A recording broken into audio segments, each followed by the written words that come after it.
Julio Borges, jefe de la bancada de oposición en el Parlamento Nacional. Diputado, buenos días, bienvenido a Primera Página. Buenos días, Gabo, gracias por la invitación. Mire, son muchos los temas, diputado, Sí, así mira, que vamos aquí a tengo una pelear. lista como de 15 cosas acá. Yo también tengo mi chuleta acá. Mire, diputado, por razones de tiempo, en primera instancia, en líneas generales, su apreciación acerca del discurso de memoria y cuenta que dio el presidente de la República, Nicolás Maduro, la tarde del pasado viernes. Sí, fíjate, a mí me parece que hay que destacar 4 cosas concretas, ¿no? En primer lugar, una que puede ser muy positiva para el país, y ojalá lo sea, y lo vamos a trabajar esta semana a fondo. Y es ese planteamiento o propuesta que hace Nicolás Maduro de crear una comisión paritaria para revisar todo lo que tiene que ver con los derechos humanos, con la paz y con el diálogo con el país. Cuando el presidente Maduro se retiraba del Parlamento, le dije que le tomaba la palabra con ese tema y me reúno mañana con Héctor Rodríguez, el jefe de la bancada del PSUV, para trabajar a fondo cómo podría ser la instalación inmediata de lo que podría significar un tema de lo que hemos venido trabajando con el tema de la reconciliación y la amnistía. De manera que es un tema positivo. Pero una precisión, diputado Borges, perdón, porque cuando el presidente Nicolás Maduro habló acerca de esta comisión, lo hizo como una contrapropuesta a la discusión de la ley de amnistía que se le propuso o que va a iniciar el Parlamento Nacional. ¿Quiere decir entonces que si se acepta esta instalación de esta comisión paritaria o mixta, se deja en stand-by lo de la ley de amnistía o son dos cosas que van a ir caminando de la mano? Hay que explorar todos los caminos. Aquí lo importante es la libertad de los presos políticos, el regreso de los exiliados, la gente que está procesada, los inhabilitados, que se logre todo ese avance. Si lo logramos por la ley de amnistía, que es una ruta que tenemos nosotros, o se logra por esta otra vía, bienvenido sea. Pero lo importante es avanzar en ese proceso de amnistía y reconciliación. De verdad que es un punto que tiene el potencial de ser positivo para el país.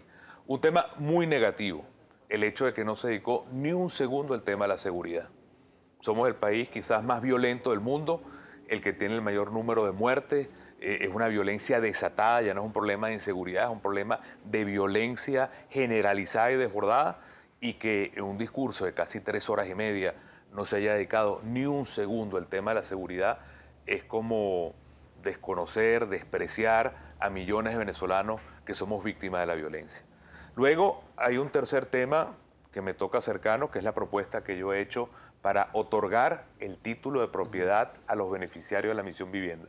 Creo que de las 3 horas y media, el momento en que estuvo más ofuscado el presidente Maduro fue cuando dijo que no iba a permitir que se dieran los títulos de propiedad. Bueno, de hecho dijo que tendrían que derrocarlo para aprobar una ley que privatice la vivienda en Venezuela. Bueno, es que lo que yo quiero explicar claramente acá es que el presidente Maduro va a tener que darse cuenta que está equivocado, porque lo que está planteado es que todas las personas que en los organismos relacionados con la vivienda, INAVI, Banaví, Fondur y Misión Vivienda han recibido viviendas, todas esas personas sin pagar un bolívar, de manera gratuita, la ley va a permitir que sean dueños, titulares absolutos del destino de su vivienda para que sus hijos puedan heredar, para que la familia pueda crecer. ¿Y cuándo va a iniciar esta discusión, diputado? Porque le dieron urgencia reglamentaria, de acuerdo a lo que establece el reglamento interior y de debate. ¿Para cuándo se va a realizar la primera discusión de esta ley?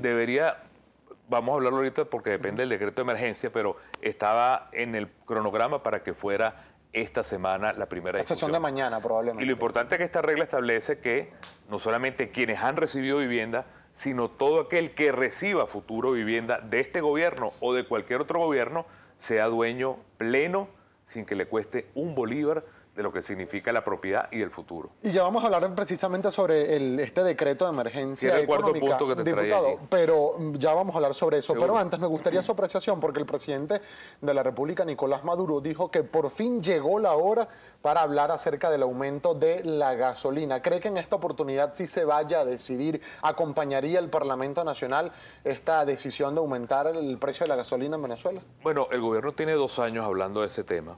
Recuerda que han sacado incluso publicidad y propaganda explicando por qué debe aumentarse la gasolina. Y mi posición es muy sencilla con ese tema.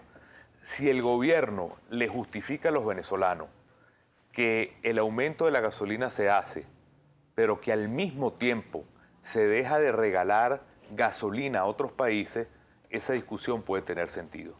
Pero si yo le digo a mis hijos, por ejemplo, que ellos ahorita van a tener que contribuir para la casa y yo sigo regalándole al vecino comida o dinero, mis hijos me van a decir eso no tiene sentido. Entonces, en el tema de la gasolina es claro que no solamente tiene que establecerse claramente qué sería con unos fondos de un eventual aumento de la gasolina, sino que el gobierno tiene que ser claro que todo lo que tiene que ver, por ejemplo, con el convenio a Cuba, que representa 100.000 barriles diarios de petróleo, y todo lo que ha sido también la política hacia otros países del Caribe, donde Venezuela ha perdido dinero, tiene que tener entonces una claridad, porque yo no puedo castigar al pueblo venezolano y darle un premio a los pueblos del Caribe o a los pueblos que políticamente son amigos míos, como es el caso cubano. Eso no tiene ningún sentido y eso tiene que aclararse de manera cristalina para que el pueblo entienda cuál es el sentido eventual de un aumento de la gasolina. Ahora, entrando en materia con lo que es este decreto de emergencia económica, por cierto que hoy se instala el Consejo Nacional de Economía, que lo preside el vicepresidente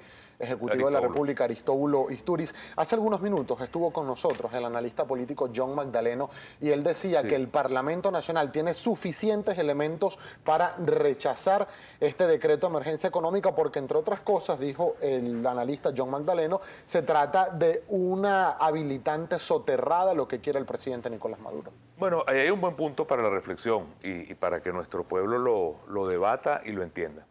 Hasta hace 15 días, más o menos, Nicolás Maduro tuvo durante 2 años poderes como nadie los ha tenido en la presidencia de Venezuela, desde el general Páez hasta ahora. Tuvo 2 años con un habilitante que le dio la posibilidad total de hacer leyes y modificaciones en todos los ámbitos del país. Yo no estoy hablando de 2 semanas o 2 meses, 2 años. Él podía hacer una ley en la mañana y aprobarla en la tarde, sin discutir con nadie. De manera que uno se pregunta, ¿por qué pasaron 2 años sin hacerse reformas verdaderamente profundas a la economía y ahora nos plantean que hay que aprobar este decreto en pocos días para hacer cosas que se han podido hacer en 2 años?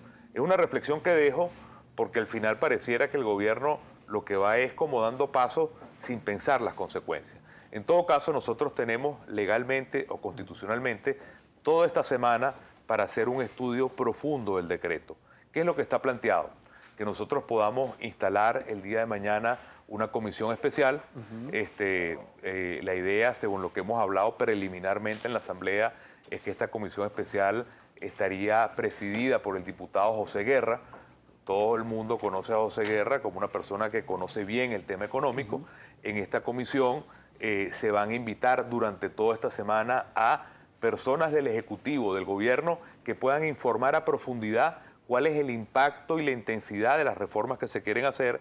Me refiero a ministros, presidentes de institutos como el Banco Central, y nosotros tendríamos hasta el día jueves, poco más, poco menos, para ya dar el debate final sobre cómo se va a discutir la aprobación. Y tomar una decisión de si se aprobará o no. Lo que te quiero decir con esto es que nosotros queremos que se agote frente al país esta discusión, se conozca a fondo información que hasta hace pocas horas no conocíamos porque no había ni siquiera cifras publicadas de la economía. Bueno, que ya se publicaron el viernes por parte del Banco Central. Pero parcialmente, algunas de ellas se publicaron hasta septiembre. Pasamos un año a oscuras sin saber cómo estaba la economía, era pura especulación.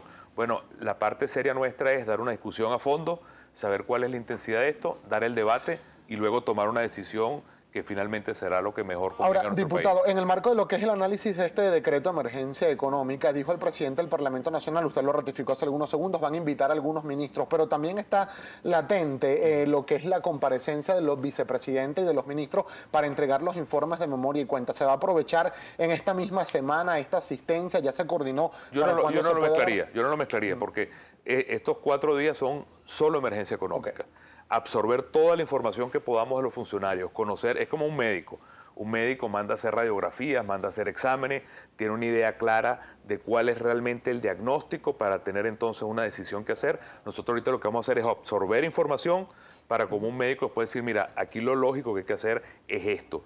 Y después, posteriormente, hay en la Constitución un paso en el cual va el vicepresidente y todos los ministros y nosotros queremos comprometer la palabra del presidente Maduro porque queremos hacer un debate, una interpelación pública, ojalá que en cadena, ojalá que lo podamos ver a través de Globovisión también, de ese debate profundo es el tema que va desde la salud, la economía, la educación, para que el país sepa cuál es el estado real de la calidad de vida de la gente. Tenemos que hacer una breve pausa, diputado, pero para el regreso, además de la participación de la audiencia a través de nuestra cuenta en Twitter, nos gustaría conocer, en escenarios hipotéticos de no aprobar la Asamblea Nacional este decreto de emergencia económica, ¿se puede aplicar vía Tribunal Supremo de Justicia? No, no debería. Yo creo que lo que estaría planteado es que la parte que nosotros tenemos que ver como importante es que el gobierno reconoce que hay una emergencia. Es decir, como nunca antes se reconoce la gravedad del problema económico en el país. Ahora, el gobierno tiene que entender que el país votó por un cambio precisamente. Cuando el gobierno habla de guerra económica y habla de todas estas cosas, como vimos ahorita el diputado Ramón Lobo, yo quisiera recordarle a la gente que el gobierno es el que tiene el mayor dominio y control sobre la economía. Por ejemplo, en un tema tan importante como los alimentos, Gabo, el gobierno hoy por hoy es el que decide qué se siembra, es el que maneja los hilos donde se va la comida a depositarse. El gobierno es el que tiene la mayor red de distribución de alimentos en el país, es el que decide qué se importa, es el que decide a qué empresa se le da dólares para comprar materias primas o no. Es decir, desde la A hasta la Z, el gobierno hoy por hoy controla todo el ciclo de la comida, desde la semilla hasta que llega a la mesa de los venezolanos. Entonces, al final el gobierno es el que tiene que rectificar y decir, estoy fallando en algún lado, porque este sistema no está funcionando. Si yo controlo todo, si yo soy dueño de toda la red de distribución, si yo soy el que importa la comida, si yo tengo más de 300 empresas de alimentos que no funcionan y que no producen, tengo 4 millones de hectáreas que tampoco producen alimentos, bueno, el gobierno tiene que seriamente decir, este sistema no funciona. Pero seguir persistiendo en que la solución está en el mismo sistema que no funciona, a mí me parece que es una gran contradicción y que el pueblo venezolano votó el 6 de diciembre por un modelo distinto. Vamos a ver precisamente, hablando del pueblo venezolano, diputado, ¿qué es lo que opinan? A través de nuestra cuenta en Twitter, @primera página. Esteninfo Olivares, lista para presentar las inquietudes de la audiencia. Esteninfo. Así es, Gabriel. Al diputado le solicitamos, como siempre, respuestas bastante precisas para dar mayor cabida a nuestra audiencia. Por acá nos escribe Trueques Valencia, le pregunta, diputado Borges, en mi opinión, al pueblo le interesa más otras leyes, la de amnistía, a la de amnistía. Piensen siempre en todos. ¿Qué le contesta? Bueno, nosotros comenzamos el debut con 4 leyes diferentes. Ley de amnistía, porque es un compromiso que tenemos con los derechos humanos, pero también al mismo tiempo la ley de propiedad para la misión vivienda, que es una ley que, repito, no tiene ningún costo, no los trámites, sino el costo de la vivienda será gratuito y usted será dueño de la vivienda. Está también el Cestaticket para nuestros jubilados de alimentación y de medicina. Y después una 4ª ley que tiene que ver con todo el tema económico y social, la Ley de Producción Nacional. ¿Cómo nosotros logramos con esta Ley de Producción Nacional crear los premios, los incentivos para generar en Venezuela el empleo, la producción y las marcas venezolanas que permitan resucitar la economía? De manera que se trata 4 leyes que estamos comenzando muy poderosas y hay una 5ª ley que siempre la menciono que tiene que ver con la libertad de expresión. Todo lo que significa las radios, las televisoras que no tienen estabilidad jurídica, vamos nosotros a darle esa libertad de expresión que necesita nuestro pueblo. Diputado, hay muchas preguntas de estos dos temas y se las voy a hacer rápidamente por razones de tiempo. El señor Seguro. Jesús Arrieche le pregunta, ¿el decreto entregado por Maduro es un habilitante? De ser así, ¿se la aprobarán? Y por otra parte, le pregunta el señor Granino Doro, ¿cuándo los venezolanos podremos conocer en detalle el contenido de la ley de viviendas que ya usted presentó? La ley ya se fue entregada en la Asamblea. Vamos a primera discusión, si lo permiten los tiempos de esta misma semana.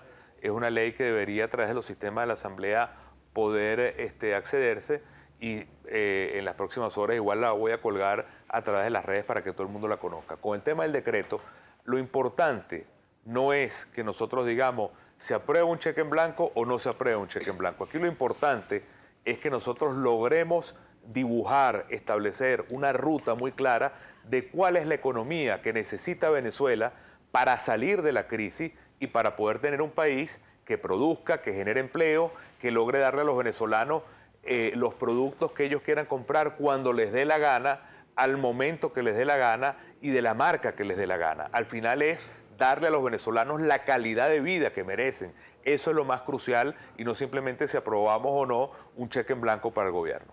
Diputado, por razones de tiempo, un último comentario del señor Carlos David. Si con los ingresos del aumento de la gasolina se retribuye el beneficio al pueblo venezolano, bienvenido. Pero ¿quién garantiza? Le pregunta. Bueno, hay mecanismos que se pueden estudiar. Hay países, como es el caso de países árabes, donde han hecho aumentos de la gasolina. Todo lo que aumenta la gasolina va a una especie de alcancía muy transparente que va solamente a programas sociales, y eso puede ser una opción. A mí me parece que es válido, pero yo quiero poner sobre la mesa lo que he dicho antes.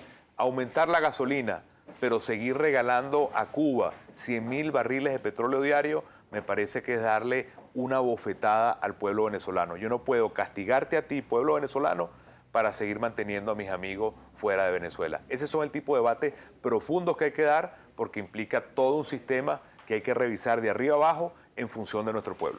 Yo me voy a robar solo 20 segundos más, diputado, porque hay dos inquietudes. Usted hablaba dentro de las leyes que le va a dar prioridad y va a discutir la Asamblea Nacional, esta ley que permite regularizar lo que tiene que ver con las concesiones radioeléctricas a medios de comunicación, no solo televisoras, sino emisoras de radio que estamos operando con concesiones vencidas. ¿Esto se puede tratar en este mismo primer periodo legislativo de sesiones de la Asamblea Nacional? Absolutamente, porque son diferentes derechos. Nosotros tenemos un problema en Venezuela, que hay más de 200 emisoras AM y FM que están hoy sin ningún tipo de garantía jurídica. Sucede lo mismo también con algunas plantas de televisión, el mismo tema del acceso al papel, que es un acceso politizado, y también el tema como la regulación de las cadenas de televisión. Ese tipo de cosas nosotros las estamos preparando para trabajarlas con fuerza en este mismo año. Mire, diputado, ya tenemos que pasar con otro tema, pero usted fue parte de la comitiva que fue a recibir al presidente Nicolás Maduro y que luego lo acompañó a su salida del hemiciclo posterior al mensaje de memoria y cuenta. ¿Qué conversó con el presidente Nicolás Maduro que nos pueda comentar? No, el punto más importante es que le dije que la propuesta que hizo él de crear una comisión paritaria para el diálogo, para la paz, para todo lo que tiene que ver con los derechos humanos, era algo que yo le arrancaba el brazo y que yo me ponía inmediatamente a trabajar para que eso fuera una realidad y que pudiera significar esa paz que quiere Venezuela, paz verdadera, paz de respeto, paz de verdadero entendimiento. Bien, muchísimas gracias, diputado, por haber tenido la gentileza de compartir estos minutos con nosotros. Julio Borges, jefe de la bancada de la Mesa de la Unidad Democrática.